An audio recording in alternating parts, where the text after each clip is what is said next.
Fifth form justice. Is it better to gain through deception or find the truth and retain honor and dignity? Let us read this story to see if deception wins or truth triumphs. Mavis and Merle Ramsay were horrified at the amount of revision they had to do for their final exam. They had missed a lot of school on account of their mumps. In walked their young cousin, Clive. "I've been sent to tell you to shut those books up at once." "We shan't pass." "Yes, you will listen to the oracle and he'll give you a tip or two."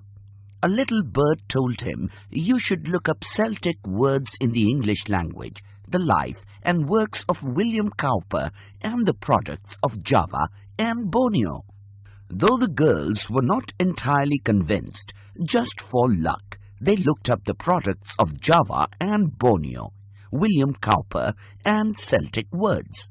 After a few minutes, Mrs. Ramsay walked in. "It's silly to overdo it. You'll only have headaches tomorrow and be able to remember nothing. Come along to the drawing room." "Yes, Mummy darling. I am just wrapping up my books." "Hello, here's my jersey. I was hunting for it everywhere after tea and couldn't find it. It feels wet.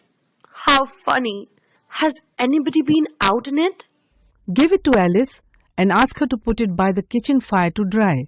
The next day, at school, Merle joked with the girls what Clive, as the oracle, had said, and how she had ground up those bits of information. During the exam, Merle and Mavis were pleasantly surprised to find the questions suggested by Clive. When Mavis and Merle returned to school after lunch, they each found a little note laid upon their desks asking them to attend a meeting at the hostel after 4.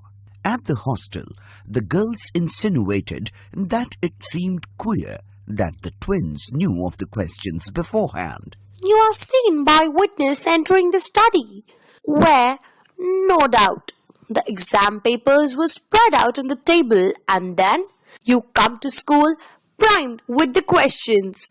There isn't a shadow of doubt.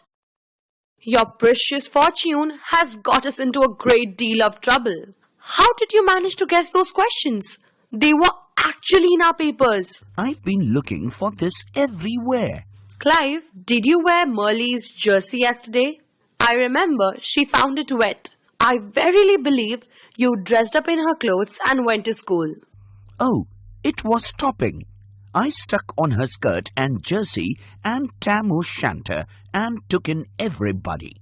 I walked down the street and up the drive to the school door. I provided round the garden. There was a window open, so in I went and found exam questions all over the table. I thought I'd rag you about them." After a long time, the girls succeeded in persuading their cousin to come along with them to Miss Mitchell and tell her the whole story. "I'm extremely glad to know. The fact is I was deceived myself. He's very like you, Marley. I happened to see him climbing out of the window, and I certainly thought I recognized you. I felt upset all day about it. I couldn't understand your doing such a thing." "Will you explain the borders, please? I hate them to think me a sneak."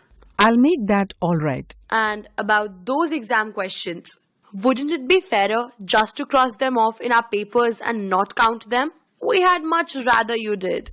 "Yes, it's the only thing to be done." The fifth form, when they heard the true facts of the story, repented their hasty court of justice and made handsome amends.